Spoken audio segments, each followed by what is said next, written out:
darkened hotel room. A man sits on the edge of the bed, gripping a blood-stained Bible. His hands shake. His wedding ring catches the dim light. Sirens echo in the distance. A pastor, a leader, a man of faith. Tonight his world collapsed, a secret hidden for years. A love story turned into something unimaginable. What pushed him to the edge? A white dress crumpled on the floor, blood seeping into the carpet. A flickering lamp casting unsteady light. Heavy, ragged breathing. This was supposed to be the happiest night of their lives, but by sunrise, a shocking revelation would leave one of them dead and the other facing the weight of their actions. The sirens grow louder. A knock at the door, a shaky breath, cut to black. Earlier that night, a lively wedding reception. The sound of clinking glasses, laughter, and soft music fills the air. Guests raise their champagne flutes as the groom, Pastor David Walker, stands beside his radiant bride, beaming with pride. Guest, raising a glass, to a lifetime of love and happiness, the crowd cheers. The couple shares a brief, tender kiss. On the surface, everything is perfect, until the camera lingers on the bride's face. A fleeting moment of hesitation, a tight grip around her champagne glass, eyes scanning the room as if searching for an escape. A love built on faith, a future filled with promise, but some secrets don't stay buried forever. And tonight, the truth would change everything.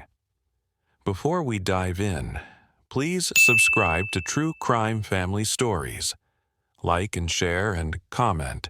Your engagements mean a lot to the page. Have you done that? Thank you. The celebration winds down. Guests drift out of the venue, leaving behind scattered rose petals and half-empty glasses. The newlyweds step into a sleek black car, hands intertwined. As the driver pulls away, the bride exhales shakily, stealing a glance at her husband. His gaze is fixed ahead, his fingers tapping absently against his knee, calm, unaware, trusting. For months she had rehearsed this moment, the words she would say, the way she would say them. But nothing could prepare her for the storm about to come. The car glides down the empty road, streetlights casting fleeting shadows across their faces. The hotel looms ahead, a lavish honeymoon suite awaiting them, the beginning of forever. But as they step inside, an unshakable weight lingers in the air. She knows this is the moment. There's no turning back now. Pastor David, smiling, loosening his tie. Finally, just us. She tries to return his smile, but her lips tremble. Her pulse pounds in her ears. The room feels smaller, the walls closing in. Would he understand? Would he forgive her? Or had she just made the worst mistake of her life? She takes a deep breath, and then she tells him. His expression shifts. First confusion, then something darker. The air between them turns electric, charged with something neither of them can stop. The weight of her words lingers in the air, invisible but suffocating. Pastor David stands frozen, his hands gripping the edge of the dresser. His breath hitches, his chest rising and falling in uneven waves. He blinks once, twice, as if his mind refuses to process what he just heard. Pastor David, barely a whisper. What did you just say? His bride swallows hard. Her hands clenched together, knuckles white. She takes a cautious step forward, reaching for him, but he flinches, his body recoiling as though her touch would burn him. Bride, voice trembling. Please. I wanted to tell you sooner, but I was afraid. Afraid of losing you. Afraid of this. His pulse roars in his ears. His jaw clenches so tightly it aches. He searches her face, desperate for something.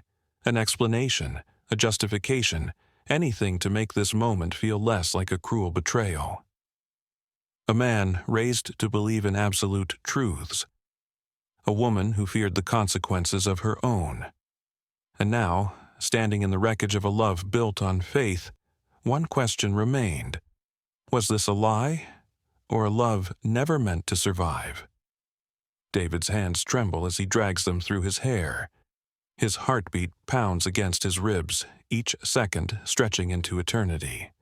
His mind flashes back to sermons about deception, to scripture about sin, to every warning he had ever been given about right and wrong.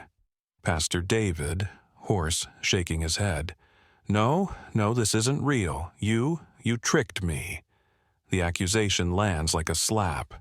She flinches, eyes brimming with desperation. Bride, I love you. That was never a lie. But love is the last thing he feels. Rage coils in his gut, tightening like a vice. His vision tunnels. His breath sharpens. His hand curl into fists at his sides. In that moment, logic unraveled, emotion eclipsed reason, and the man who had once preached forgiveness felt only the fire of betrayal. A deafening silence stretches between them, thick with unspoken words. The walls of the honeymoon suite feel closer now, the air heavier. Pastor David paces, his hands gripping his head, his thoughts spiraling into chaos. Pastor David, muttering, shaking his head, "This isn't happening. This isn't real." His bride watches him, her chest rising and falling in quick, panicked breaths. She takes a tentative step forward. Bride, pleading, "Please, David. I never meant to hurt you. I was going to tell you, But her voice cuts through him like static, grating and unbearable. He holds up a hand, eyes wild, chest heaving. Pastor David, voice rising. "You were going to tell me? When? After the vows? After the honeymoon? After we had a family?" His voice cracks, laced with something beyond anger, something raw, something broken. His breathing turns ragged, nostrils flaring as his mind races through every intimate moment they shared, every whispered promise, now tainted with what feels like deception. Trust shattered, faith tested, and in the depths of his anguish, a darkness stirred. His hands shake, nails digging into his palms. He clenches his jaw so tight it aches. The room sways, his thoughts colliding, tangling. His entire life, his beliefs, his convictions, feel like they're slipping through his fingers. She reaches for him again, eyes glossy with unshed tears. Bride, soft, desperate. "I love you. That hasn't changed." But to him, everything has changed. And in that moment, love is drowned by something far more dangerous. Rage. Pastor David's breath comes in sharp bursts, his mind a battlefield of scripture, betrayal, and the unbearable weight of what he's just learned. His fingers twitch at his sides, his body rigid, as if every muscle is fighting a war within itself. A life built on absolutes, a love shattered by a single truth. And in the space between fury and disbelief, something unrecognizable began to take hold. His bride steps closer, desperation flickering in her eyes. Bride, soft, imploring.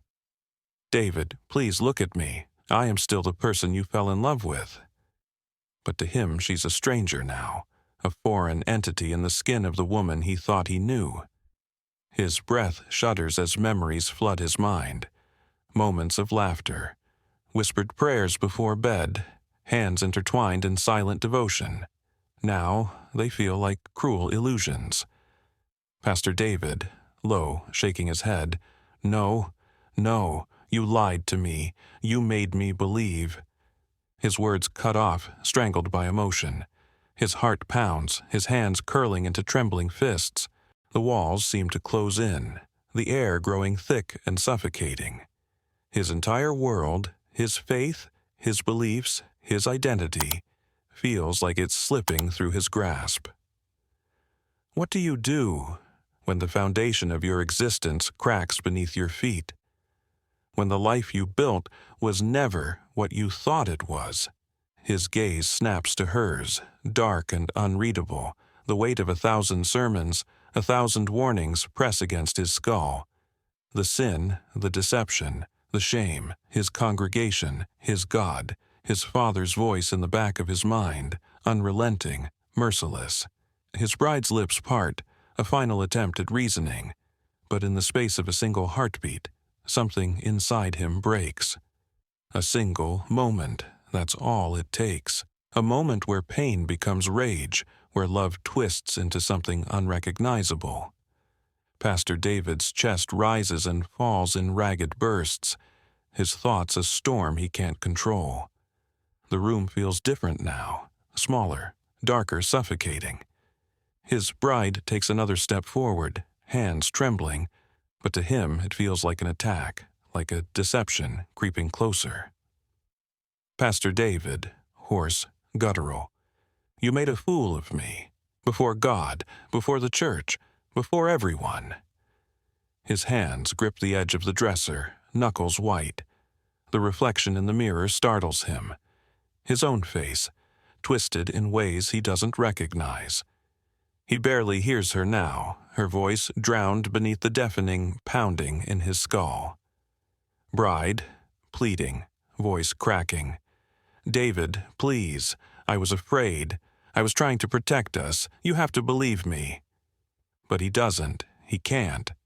His world was built on unwavering truths, on the foundation of righteousness, and yet standing before him, everything feels wrong. His faith taught him the wages of sin, the consequences of deception. His fingers find something cold, smooth metal. His body moves before his mind catches up. The glint of steel flashes in the dim light as his grip tightens around the handle. A lifetime of conviction, a single moment of reckoning, and in that moment, choice was an illusion. His bride's eyes widen in horror. A whisper of realization crosses her face, a silent plea. But there is no time, no space between the thought and the action. The weight of betrayal, of humiliation, of every lesson ingrained into him, erupts in a single, irreversible motion. The blade sinks in. A gasp, sharp, soft, disbelieving. Her hands clutch at the wound as her knees buckle beneath her. The room is filled with something new now, something thick, metallic, staining the perfect white of her wedding dress. His grip tightens, his breath shuddering. The echoes of sermons fill his head, verses twisted into justification, scripture blurred into something far more dangerous.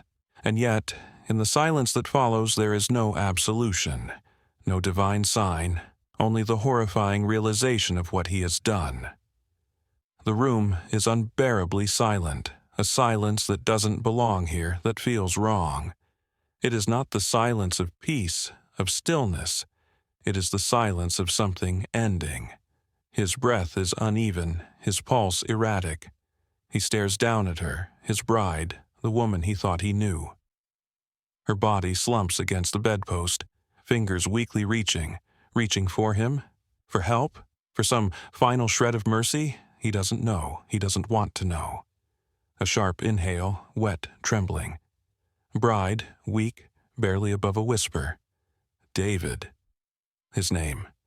Spoken not in anger, not in fear, but in something softer, something more painful, something almost forgiving. His fingers loosen around the knife. His mind screams at him to move, to undo what's been done. But there is no undoing this. Blood pools across the floor, seeping into the cracks between the tiles. He watches it spread, hypnotized, a dark stain against the pristine white of the room. When the dust settles, when the anger fades, what's left? A knock at the hotel door, muffled, distant. Someone calling his name, laughter from the hallway, oblivious to the horror just beyond these walls. His heart slams against his ribs. Think, think, think. He stumbles backward, his hand shaking as he wipes it across his shirt, smearing red against the fabric. His wedding band gleams under the dim light, mocking him. His bride's chest rises, once, twice, then falters. A shuddering exhale, then nothing. David staggers, a choked sound escaping his throat. His knees buckle, his hands, his arms, his soul. They all feel foreign, like they belong to someone else. Someone he doesn't recognize, someone he swore he could never be. A single choice, a single night, and nothing will ever be the same. A siren wails in the distance, faint, but growing louder, closer. The weight of reality crashes over him all at once. His mouth opens, but no prayer comes. No scripture can cleanse this. No faith can rewrite what he has done. The sirens are deafening now. The flashing lights paint the hotel walls in streaks of red and blue, pulsing like a heartbeat. The air is thick, too thick. Pastor David stumbles back, his chest rising and falling in shallow gasps. His bride lies motionless, her wedding dress now soaked in something far removed from purity. A knock at the door, louder this time, more urgent. Hotel staff, muffled, hesitant. "Mr. Walker, is everything all right? We've had some complaints." David squeezes his eyes shut, gripping the edge of the nightstand. His reflection stares back at him from the mirror. Wild eyes, blood-streaked hands. He barely recognizes himself. The voice of the hotel employee sounds miles away, distorted, unreal. What happens when the walls close in? When there's nowhere left to run? He moves instinctively, dragging the bloodied sheets over her still form. His breath is jagged, his mind racing. Think, think, think. The Bible still sits on the nightstand, its pages open as if offering him something, redemption, a way out. But the words blur together, unreadable, meaningless. The door rattles again. More voices now. The weight of reality crashes into him all at once. There is no sermon that can undo this, no prayer strong enough to turn back time. He was a shepherd, a man of God, a leader of righteousness. But now? The sirens cut through the night, stopping just outside the hotel. A voice crackles through a radio, heavy boots on pavement, the shuffle of movement beyond the door. Law enforcement officer, firm, commanding. "Pastor Walker, this is the police." "Open the door." A pause. His fingers twitch at his sides. He swallows, but the lump in his throat remains lodged there, unmoving. He steps toward the door, then stops. There's a choice to be made. Confess or conceal, face judgment or fabricate a truth. What's more dangerous, the crime itself or the lies that follow? The door creaks open, just enough for the officers to see him, disheveled, pale, blood drying in streaks along his hands, beneath his fingernails. He doesn't speak, he doesn't need to. The evidence is everywhere, on his clothes, in the air, in the silence that clings to the room. Officer 1, calm, controlled. "Pastor Walker, I need you to step outside, slowly." David doesn't move. His pulse hammers against his ribs. The walls feel like they're closing in, the weight of the moment pressing down on him like an unseen force. Officer 2, sharper, more urgent. "Sir, I won't ask again. Step out now." He obeys. His bare feet touch the threshold of the hotel room, and for the first time he truly sees it. The trail of blood leading from the bed, the sheets soaked through, the way the air itself feels tainted. He can't look at her. He won't. Handcuffs click open. Cold metal against his wrists. A sharp inhale, a flicker of panic in his eyes, but no resistance. Is this justice, or just the beginning of another trial? The officers exchange a glance before guiding him down the hallway. The weight of a dozen unseen eyes follows them. Hotel guests peering through cracked doors, whispers already beginning to spread like wildfire. A man of God, a man of the law, a man accused of the unthinkable. The elevator ride down is silent. Too silent.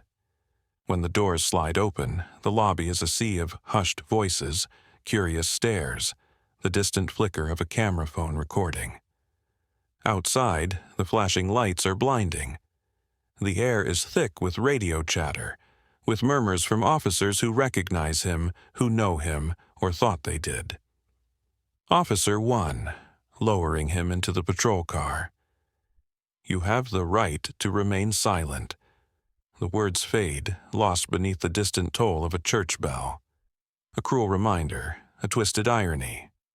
David's eyes remain distant, unfocused, as the door slams shut behind him. One moment, one decision, and everything changes. The patrol car slices through the night. Inside, David sits motionless, wrists bound, gaze fixed on nothing. The world outside moves past in a blur. Streetlights, familiar landmarks, the towering silhouette of his church in the distance. A place that once felt sacred. Now, it looms like a monument to everything he's lost. The officer driving spares him a glance in the rearview mirror. There's something unreadable in his eyes. Curiosity? Disgust? Pity? Officer, quiet, almost to himself. "Never thought I'd see you in the back seat of one of these." David says nothing. The weight of the uniformed men in the front seat, the cold steel of the cuffs around his wrists. None of it feels real.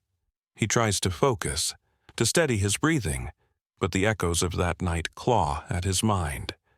The moment the truth surfaced, the anger, the blade in his hand. What does a man see when he looks back at the ruin of his own making? The station looms ahead, a stark contrast to the soft glow of the church behind them. A place of judgment, but not the kind he had spent his life preaching. Officer 2, firm. Out. David steps out. Cameras flash.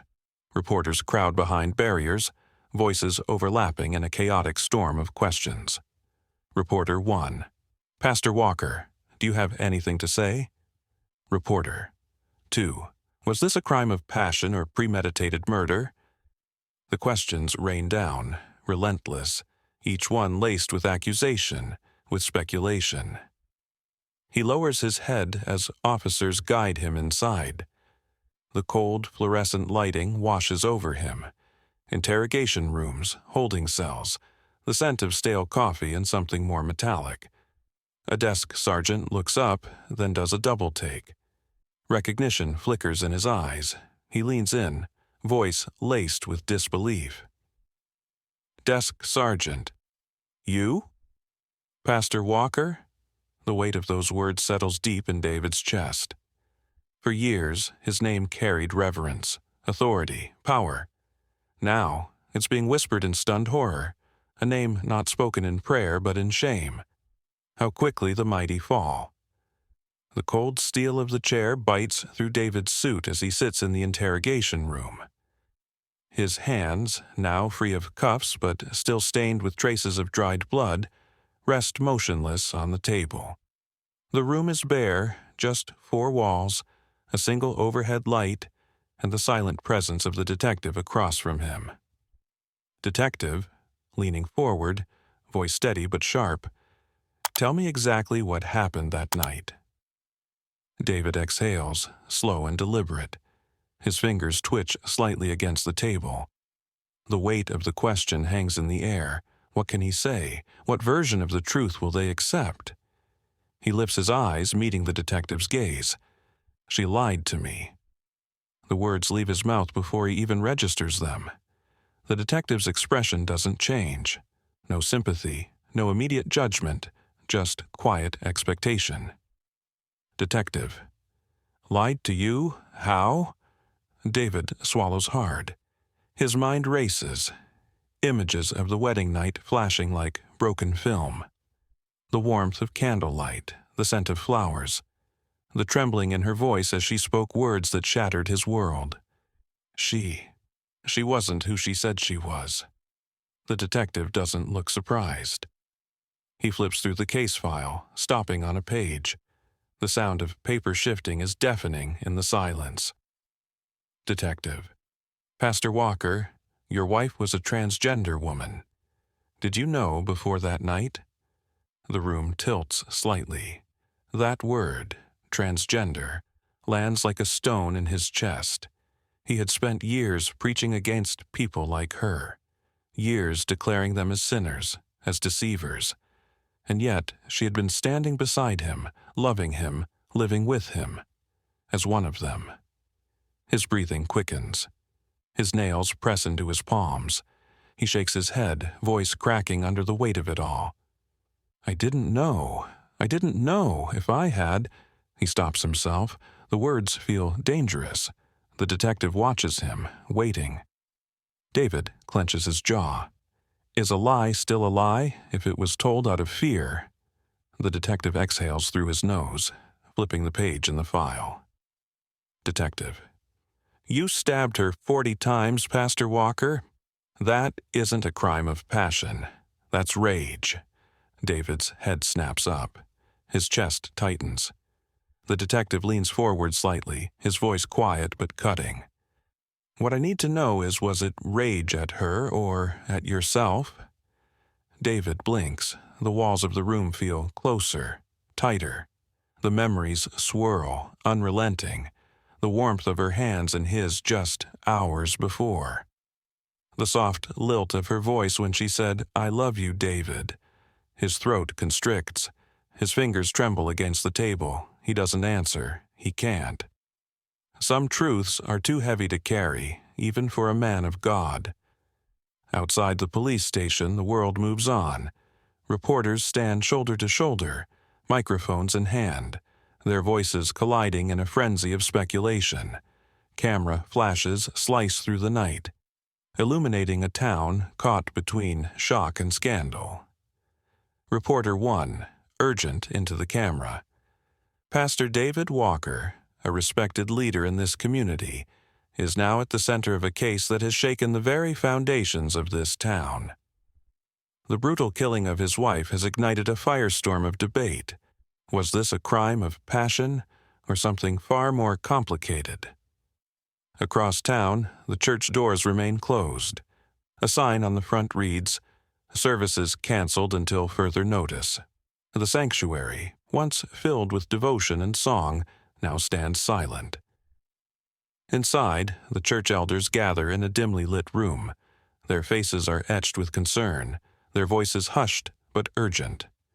Elder 1, voice low, pressing his fingers together. This is beyond damaging. The congregation is in turmoil. Elder 2, grimly. They're divided. Some say David was deceived, that he was provoked. Elder 3, shaking his head, and others, they're calling it what it is, murder. A heavy silence lingers. They all know what's at stake. Their church, their standing, their very beliefs are now under scrutiny. One elder stands, running a hand down his face. Elder 1. We need to act before this tears us apart. Across town, inside a dimly lit apartment, a woman scrolls through her phone. The comment section on social media is flooded with opinions, some filled with outrage, others with justification. Comment 1, she lied to him. What did she expect? Comment 2, 40 times. 40, that's not rage, that's pure hatred. Comment 3, this isn't just about one man's anger. This is about a world that tells people like her they don't deserve to exist. The woman sighs, setting her phone down. She wipes at her eyes, swallowing hard.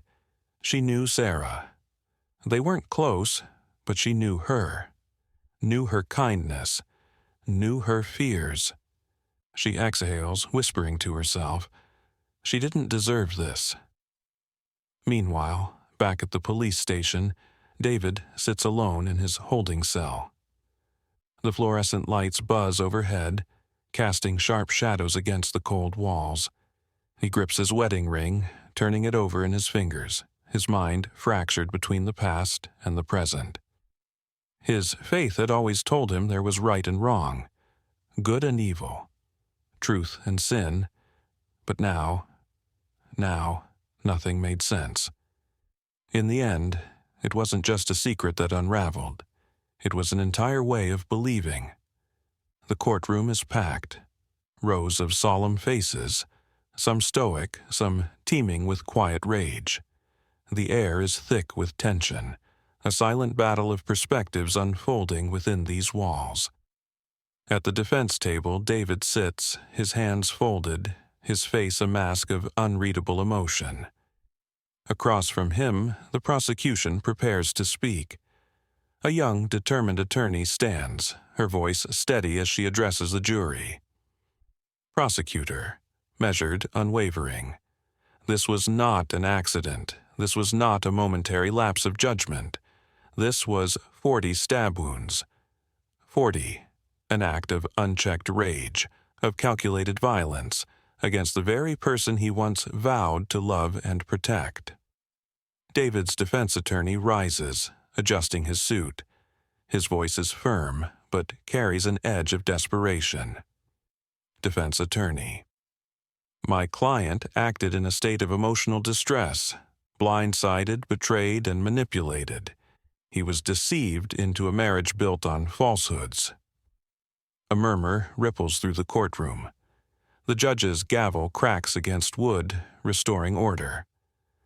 At the back of the room, a woman clenches her fists. Tears threaten to spill, but she holds firm. She knew Sarah. She knew the truth. Flashback. Sarah sitting across from her, hands trembling around a cup of tea. Sarah, softly, eyes pleading. I wanted to tell him, I did. But how do you tell someone when you don't know if they'll still see you as human afterward? Back in the courtroom, Sarah's sister takes the stand. Her voice wavers, but her words cut through the air like glass. Sarah's sister. She wasn't trying to hurt him. She was trying to survive. David looks up at her, his eyes hollow. For the first time, something shifts in his expression. Not defiance, not justification, just the weight of it all. Was this about one man's rage, or an entire world that told him he was justified in feeling it? The jury files back into the courtroom. The air is suffocating, thick with anticipation. Every eye is locked onto the foreperson as they stand, holding the verdict slip. David, pale and unmoving, stares straight ahead. Judge, calm, controlled. Has the jury reached a verdict? Jury foreperson, steady but with weight in their voice. We have, Your Honor. A beat of silence. The courtroom holds its breath. The foreperson glances down at the paper, then speaks. Jury foreperson. We, the jury, find the defendant. Days later, outside the courthouse, the world keeps turning. Protesters gather at the steps, some holding signs calling for justice, others demanding David's freedom. The divide is raw, unmistakable. On social media, the debate rages on. News clips cycle endlessly. Comment sections remain battlegrounds. Inside a dimly lit apartment, Sarah's sister sits at the kitchen table. In her hands, a stack of old photos. Sarah's smile, frozen in time. A life that could have been so much more. A life that wasn't supposed to end like this. She exhales sharply, blinking back tears. Then, slowly, she reaches for a pen and a notebook. Her voice, quiet but resolute, breaks the silence. Her story isn't over. David, sitting alone in a prison cell, or a church, or a house stripped of its former warmth, depending on the verdict. His hands are clasped, his face unreadable. His faith, his certainty, everything he built his life upon. It all feels different now. Was this justice, or just another chapter in an endless cycle? One thing is certain, some wounds never truly heal. What do you think? Was justice served? Share your thoughts in the comments below.